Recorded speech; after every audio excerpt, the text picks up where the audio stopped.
Uncle to use modern technology to spread Islam. We have also got our own website on internet.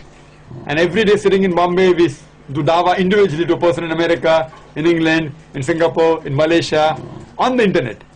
We enter the Christian chat channels and we talk about the Bible. And they ask us, do you have the Bible in front of you when you're quoting? Alhamdulillah. And then slowly we get them towards the Quran and towards Islam. So we're trying our level best, may Allah subhanahu wa ta'ala accept our activities. Okay. What? So if we chop off all the people, then many people lose their hands. But the law is so strict that the moment we implement it, and if a person comes to know that his hand will be chopped off if he robs, immediately the thought of robbing will go away from his mind. Do you know today America, which happens to be one of the most advanced countries in the world, unfortunately it also has one of the highest rates of crime, highest rate of robbery and theft. I ask you a question. If you implement the Islamic Sharia in America, that is every which person gives zakat, 2.5% of his excess wealth in charity, and after that if any man or woman robs, chop off his or her hand, I ask you a question. Will the rate of robbery and theft in America, will it increase? Will it remain the same or will it decrease? It will decrease. It's a practical law. You implement the Sharia, you get results. Let me give you an example. That most of the major religions say that you should not molest a woman, that you should not rape a woman. Hinduism says that, Christianity says that, Islam says the same. But Islam shows you a way how to achieve that state in which people will not, men will not molest or rape a woman. Islam has a system of hijab. People normally talk about hijab for the women. But Allah subhanahu wa ta'ala in the glorious Quran first speaks about the hijab for the man and then for the woman. The glorious Quran says in Surah Nur chapter number 24 verse number 30 that says the believing man that he should lower his gaze and guard his modesty. Whenever a man looks at a woman and any brazen thought comes in his mind, any unashamed thought comes in his mind, he should lower his gaze. There was once a friend of mine, was a Muslim friend, who was staring at a girl for a long time. So I told him, brother, what are you doing?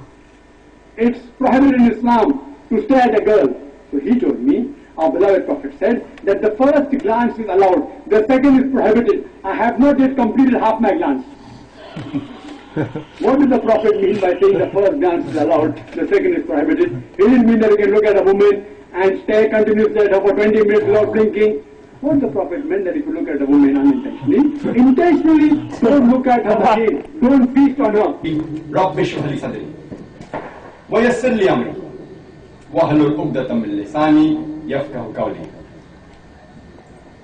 My beloved Uncle Ahmed Deedat, the Deedat family, my respected elders, and my brothers and sisters, I welcome all of you with Islamic greetings. Assalamu alaikum wa rahmatullahi wa barakatuh. May peace, mercy and blessings of Allah subhanahu wa ta'ala be on all of you. It was approximately 4 months back, or it was 5 months back I believe, when I was there in South Africa on the invitation of the IDM, the Islamic Daawa movement. That's the 25th of May when I met Uncle Deedat. I call him Uncle, but in the Gulf countries they call him Sheikh Deedat. Well, through the communication board, he communicated to me that my son, what you have done in 4 years took me 40 years to accomplish. And I told to Uncle that, Uncle, because you gave me everything on a platter, it was your hard work of 40 years that it was possible, by Allah's grace, that I could do it in 4 years. Otherwise, it would have taken me 44 years. Whatever little bit I am today, I'm nothing great. Whatever little bit I'm contributing in the field of Dawah, maybe I would have been of the age of 75 if it hadn't been for Uncle Deedat. And as Brother Yusuf has asked me that I should narrate a few things regarding how I met Uncle Deedat and how I got involved in the field of Dawah.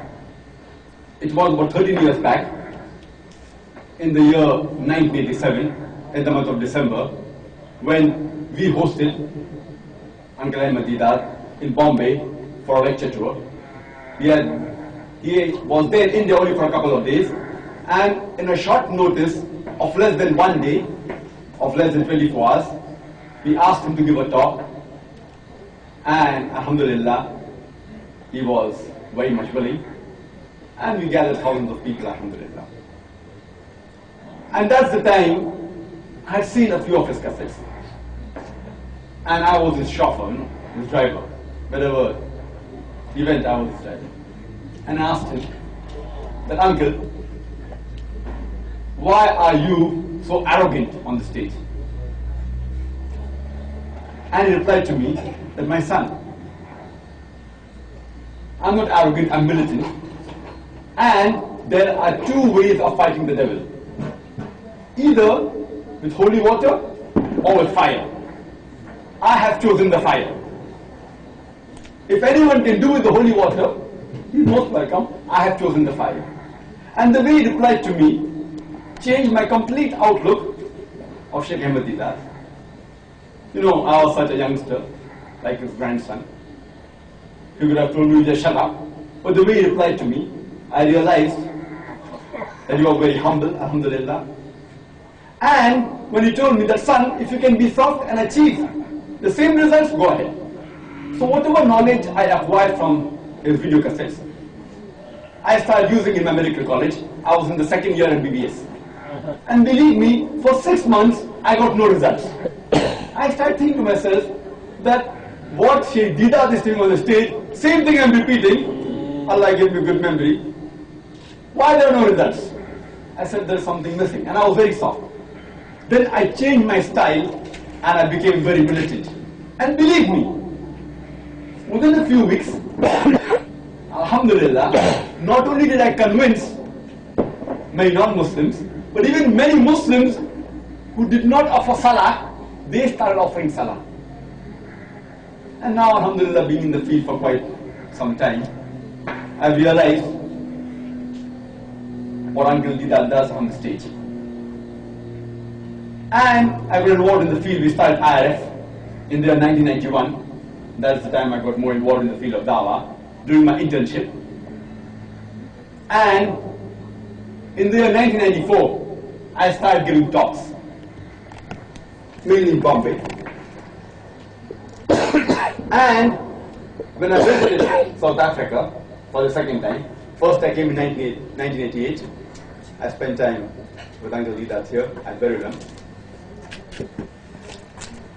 In 1994, Uncle saw one of my cassettes, one of my first few lectures on women's rights, and he commented, after seeing me talk and quoting Quran with references, he said that, son, I have not seen anyone quoting the Quran with reference. The person that reminds me when I'm seeing a cassette is the person, the Maulana. His name was Haqqani, Maulana Haqqani, who was also famous for quoting verses. And he told my son, he put me to shame. And after that, he wrote on the letterhead, and he gave me the title Deedat Plus. I know that I was nowhere close to Uncle Deedat. It was his encouragement after hearing one of my first few talks. He gave me the title Deedat Plus. And in 1996, I started my actual debut of giving talks. That's approximately 4 years back, in giving in large audiences. And it was a desire of my mother that I should become a surgeon, a heart specialist. And she was a fan of Dr. Christian Bernard, who also happens to be from South Africa. It was a desire, because my father, he took admission in surgery.